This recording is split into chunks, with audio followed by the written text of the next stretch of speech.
Welcome back. इस video में हम डिस्कस करने वाले हैं illustration number 1। This is illustration number 1 of chapter 2 unit number 1। ठीक है। Following are the transactions enter into by R after he started his business show how various transaction affect various accounts will be affected by these transactions. Okay, तो first transaction है R started business. R ने business start किया। ठीक है, तो first transaction है R started business. अभी जब कोई पर्सन बिजनेस स्टार्ट करता है और उसमें पैसा लेकर आता है तो उसको हम क्या बोलते हैं? कैपिटल।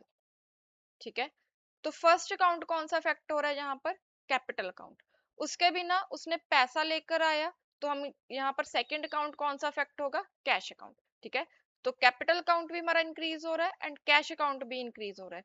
कैपिटल आई है इसलिए कैपिटल अकाउंट इंक्रीज हो रहा है एंड कैश में आया है इसलिए कैश अकाउंट इंक्रीज हो रहा है। जब कैपिटल इंक्रीज होती है तो हम उसको क्या करते हैं? क्रेडिट करते हैं। क्यों क्रेडिट करते हैं? Because as per accounting equation credit जो कैपिटल होती है वो क्रेडिट साइड पे होती है। सिमिलरली कैश जो है, जब कैश इंक्रीज होता है तो हम उसको डेबिट करते हैं। क्यों? बिकॉज कैश जो होता है वो हमारी डेबिट साइड होता है as per the accounting equation. और अगर आपको अकाउंटिंग इक्वेशन का लॉजिक क्लियर नहीं है तो you can watch lecture number 5 that is also available on our channel. ठीक है, अभी second transaction is he purchased furniture 1200। उसने फर्नीचर परचेज किया। फर्नीचर परचेज करने पर क्या होता है? सेकंड ट्रांजैक्शन है फर्नीचर परचेज किया। जब फर्नीचर परचेज होता है तो फर्नीचर परचेज करने से फर्नीचर की वैल्यू इंक्रीज होगी। Furniture is an asset and asset is on the debit side of the accounting equation, that's why we are debiting this amount.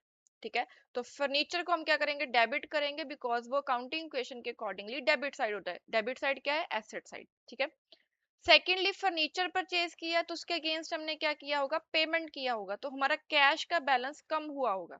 अगर कैश का बैलेंस कम हुआ है तो इसका मतलब एसेट का बैलेंस कम हुआ है। एसेट का बैलेंस जब कम होता है तो हम उसको क्या करते हैं? क्रेडिट करते हैं। ठीक है, तो फर्नीचर अकाउंट क्या होगा? हमारा डेबिट होगा एंड कैश अकाउंट हमारा क्रेडिट होगा। Third transaction, paid salary to his clerk. Clerk को सैलरी पे की है। जब सैलरी पे होते, फर्स्ट ऑफ ऑल सैलरी का एक्सपेंस किया है। जब एक्सपेंस कोई भी होता है तो एक तरह से हमारा एक्सपेंसेस का जो बैलेंस है वो इंक्रीज हो रहा है। हमारा एक्सपेंस का बैलेंस जब इंक्रीज होता है तो हम उसको डेबिट करते हैं because we are going to follow accounting equation. And accounting equation में क्या है? अकाउंटिंग इक्वेशन में कैपिटल जो है वो क्रेडिट साइड होती है एंड कैपिटल में एक्सपेंसेस को माइनस में लिखते हैं, इसीलिए हम उसको क्या करते हैं? डेबिट करते हैं। बिकॉज जब एक्सपेंसेस इंक्रीज होते हैं तो हमारी कैपिटल का बैलेंस कम होता है। कैपिटल का बैलेंस जब कम होता है तो इसका मतलब क्या है कि हमारी क्रेडिट साइड का बैलेंस कम हो रहा है एंड इसलिए हम उसको क्या कर रहे हैं? डेबिट कर रहे हैं। अगर आपको अकाउंटिंग इक्वेशन में कोई भी डाउट है तो आप first of all lecture number 5 को अच्छे से देख लो। उसमें ऑलरेडी टाइम स्टैम्प्स दिए हुए हैं, तो आप स्पेसिफिकली अकाउंटिंग इक्वेशन वाले कॉन्सेप्ट को अच्छे से देख लो ताकि आपको ये जर्नल एंट्रीज में जो इफेक्ट पड़ रहा है, ड्यूल इफेक्ट पड़ रहा है, उसको समझने में कोई डिफिकल्टी ना आए। ठीक है, तो सैलरी हमारा जो है एक्सपेंस है। जब एक्सपेंस इंक्रीज होता है तो हम उसको क्या करते हैं? डेबिट करते हैं। एंड सैलरी पे की है तो उसको हमने पे किया होगा बाय कैश। जब कैश में पेमेंट हुई है तो कैश का बैलेंस क्या होगा? कम होगा।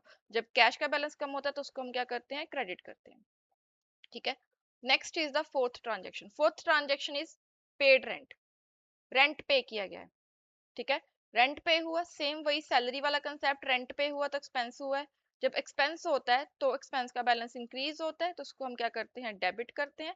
एंड उसके अगेंस्ट हमने कैश कैश में पेमेंट की है तो कैश का बैलेंस कम होगा तो उसको हम क्या कर देंगे? क्रेडिट कर देंगे। ठीक है, next is last transaction is received interest. Interest receive हुआ है। इंटरेस्ट रिसीव होने का क्या मतलब है? कि हमारे पास इनकम आई है। जब इनकम आती है, इनकम के आने से हमारा कैपिटल का बैलेंस इंक्रीज होता है। जब कैपिटल का बैलेंस इंक्रीज होता है जिस वजह से उसको हम क्या करते हैं?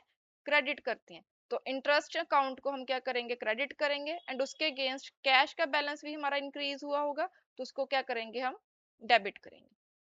तो this is the illustration number 1 जिसमें हमने देखा कि कौन कौन से अकाउंट इफेक्ट हो रहे हैं एंड उसमें से कौन सा अकाउंट डेबिट होगा एंड कौन सा अकाउंट क्रेडिट होगा। ठीक है, इसको हम क्रॉस चेक कर लेते हैं एक बार सॉल्यूशन के साथ। देखो, फर्स्ट ट्रांजैक्शन थी 5000 cash invested in the business. जब बिजनेस में पैसा आया तो कैपिटल एंड बैंक दोनों अकाउंट क्या होंगे, इफेक्ट होंगे, दोनों इंक्रीज हो रहे हैं। हमने क्या किया, बैंक को डेबिट किया एंड कैपिटल को क्रेडिट किया। बैंक को डेबिट किया बिकॉज वो एसेट है एंड एसेट इंक्रीज हो रही है, एंड कैपिटल को हमने क्रेडिट किया बिकॉज कैपिटल क्या है, हमारी क्रेडिट साइड आता है, एंड क्रेडिट साइड के इंक्रीज होने से हमने कैपिटल को क्या कर दिया, क्रेडिट कर दिया। Second is purchase furniture, furniture and cash दोनों के ऊपर इफेक्ट पड़ा है। फर्नीचर जो है वो हमारा इंक्रीज हुआ है, इसको हमने डेबिट किया। कैश हमारा डिक्रीज हुआ है, इसको हमने क्या कर दिया, क्रेडिट कर दिया। देन इज एम्प्लॉय को सैलरी पे की है, सैलरी एंड कैश दो अकाउंट इफेक्ट हो रहे हैं। Salary is an expense, expense के इंक्रीज होने से हमारा डेबिट बैलेंस इंक्रीज हुआ।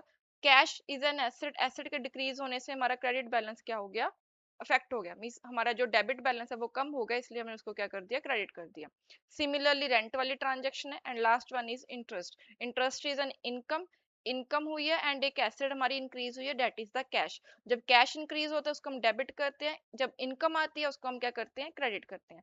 इसको आप जो ये ट्रांजेक्शन है ना, इनको आप दोनों अप्रोचेस के साथ देख सकते हो, ट्रेडिशनल अप्रोच के अकॉर्डिंग भी एंड अपनी जो अकाउंटिंग इक्वेशन है उसके अकॉर्डिंग भी। ठीक है, दोनों तरफ से आपको आंसर सेम मिलने वाला है, आपके आंसर में कोई डिफरेंस नहीं आएगा। जस्ट आप जो अप्रोच फॉलो करने वाले हो, जो आपको इजी अप्रोच लगती है आप उसको फॉलो कर सकते हो। That's all, this is our illustration number 1 and we have solved.